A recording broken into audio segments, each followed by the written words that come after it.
Like, what happened? And you guys still talk? Like, do you still communicate with your daughter? You know? Yeah. It's funny. Like, how did y'all meet? I mean, I met her just at one of her videos back in the day. You know what I mean? But it's funny. Me and her laugh about everything now. You know what I mean? Because so much time done went by, and you know, it wasn't never as bad as the media made it seem. I just went to Atlanta last week for my daughter's birthday party, so you know, like, we get along just fine, and we actually laugh about it and joke about it now. You know what I mean? Okay. Because everybody think I'm like off the hook like that, like, you know what I mean? It's funny to us, because if anybody that really know me, like, know from day one that, like, that ain't even my character. You dig what I'm saying? But when you going through a divorce and all that kind of stuff, it's heated at the time, you know. And sometimes people say things and do things that they probably don't mean, and you know, sometimes you can't take stuff back. You dig what I'm saying? But as far as me and her concerned, we get along good, and you know, I love my daughter to death. You know what I mean? So it ain't no problems. We laugh about it. Okay, cool. Yeah. I mean, this next record is another Tupac record. You know, Pac one of the greatest ever to do this. You know what I mean? Well, not just for the West Coast, just period. He's probably the most soulful rapper ever. You know, last time I seen Pac was on the freeway at like 3 in the morning. He was in I think he was in his black SL Benz with the top back on the freeway, you know, on the 405, and he was telling me to come to the studio in Can-Am and get on the record with him, you know what I mean? And let's do something real quick. And I'm like, man, I'm trying to get home, Pac. I've been out all day, all night too. I'm trying to get to the page. Like, all right. And you know, I wish I would have went to the studio and got down with him. You dig what I'm saying? But shed so many tears. Tupac, 93.5 K. Well, I think February 1st, Beach Cruise is coming out. That's Glasses Malone's album. So, you know, that'll be the first release for Who Bang in 2011. You know, and speaking of back in the day, I just signed Richie Rich today. Double ain't lost a step. Double ain't lost a step. I'm telling you, Double can still go for 40. Yeah, like real talk. So, you know, I just did that. So, you know, we just gonna try to get it going. And we got a Mack and Malone record coming, a collab record with me and Glasses. You know, but I'm just hustling, man. Same thing, same couple soup reheated. That's what's up, Trey. I know you had some stuff. There's a couple questions I want to get into. I'm gonna save mine for later on. I just, man, as a West Coast dude, we listen to West Coast music, and it's like we love Mac 10, we love Ice Cube, we love Dub C, but that album was so hot, it was like, God dang. Right. And it's like for the people, like we in the radios, people in the industry, as fans out there, just like if you could briefly just touch on like what happened.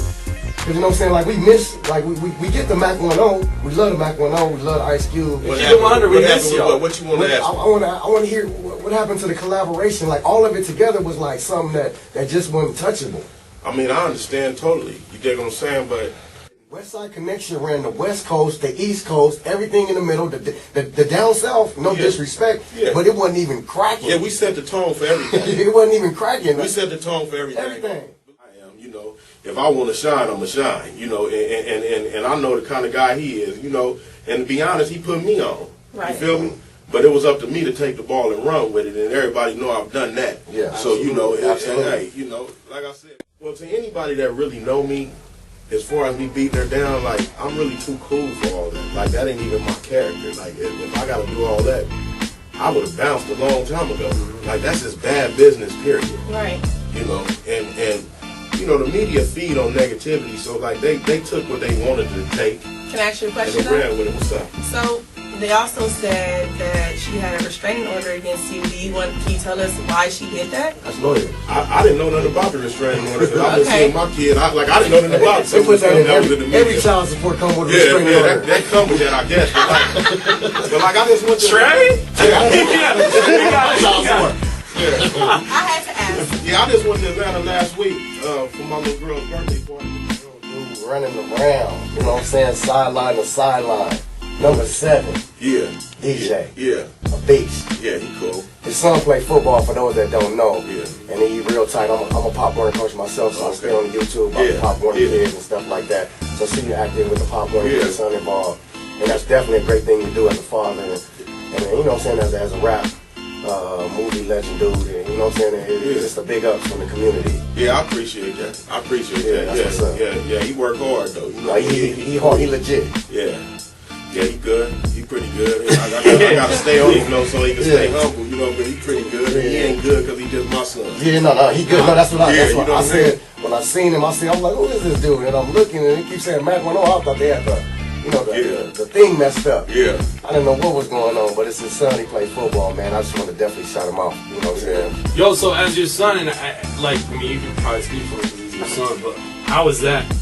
Him growing up, and you're being his pops, and living out here still. It's not like y'all moved, y'all went to Atlanta. And it's not, you know, how was that for him and his friends growing up? Did his friends come over and kick it, and Matt, you're at the crib watching TV? It's like of course, out of you know, I'm probably like one of the coolest dads, like out of all the dads, I guess. You know what I mean? But all right. Yeah, you know, but I always kept my kids kind of like out of the spotlight, really. Like, you know what I mean? I just wanted them to grow up and be regular kids. Yeah. You know, so I kept like my family life always separate from, you know, the other life. You dig what I'm saying? Right. So like my kids grew up like regular kids. Mm-hmm. You dig what I'm saying? They got to go to school every day, do their homework and do everything. You know, homeschool and none of that. Okay, that's what's up. If I gotta ask one more thing before we get out of here. There's you know, these new cats we talking about coming up, Cali Swag District, but the more like Nipsey and Glasses. These guys, you know, this new West movement, quote unquote. Yeah. What do you feel about that? Do you feel that that is something that's legit? You don't pay attention to it. We're all the West. It's so legit. In March, I got Who Bangin' presents the New West Movement compilation, Volume 1. Okay. That's dope. It's so legit for me. Like I'm a go-getter, man. You know what I mean? And like that's how you keep your hood alive. You gotta keep putting the youngsters on. Yeah. You know, I'm looking for a slew of youngsters that can outsell me. Mm-hmm. You dig? And once that happens, everything is right. You dig? So like, I believe in that. I believe in supporting Nipsey, Glasses, J-Rock, Problem. You know, YG. You know, all the youngsters. Like they got my support. You know, so I'm putting a New West Movement. Volume 1. It'll be out in March. That's what's up. So all the listeners out there, all the young bucks that haven't gotten the names like Nipsey and them yet, but they're still trying to come up, what can you say to them? What can you advise them? I mean, you just got to keep grinding. All them little dudes that we naming now, you know, Glasses and Nipsey and all them guys, like, they stay to the grind, you know, and they got their game way up. So really, you just got to keep grinding, man. You got to stay at it. Ain't nobody going to discover you just sitting in the house and just hoping it happens. You got to make it happen. Absolutely. You gotta make yourself shine. Right. Hear that, kids? Damn it. Mac been giving hustling one-on-one the whole day. He been here. I've been taking notes too, man. He about that money. So now I'm believing anything he come across the way, and it ain't happening. It ain't because Mac don't want to do it, because he about the money. Yeah. You heard it here first, man. And we gonna put it on, like you said, if it don't happen, it happens. But we're gonna do everything we can try and do, man, because we gotta get it cracking, man. But we look forward to that Mac and Malone album, man. Yeah. And we got Glasses, February 1st. February 1st, I apologize. That's what's up, man. One more time with the Twitter for him. The official Mac 10. And the website. WhoBangin.com. WhoBangin.com. And if you don't know nothing else, Google it. That's right. It's 93.5 K-Day, Pretty Ricky, Trey, Mac 10 as always, man. I appreciate you. All right. Your man Classic 1, we out. Peace. Appreciate it, boss.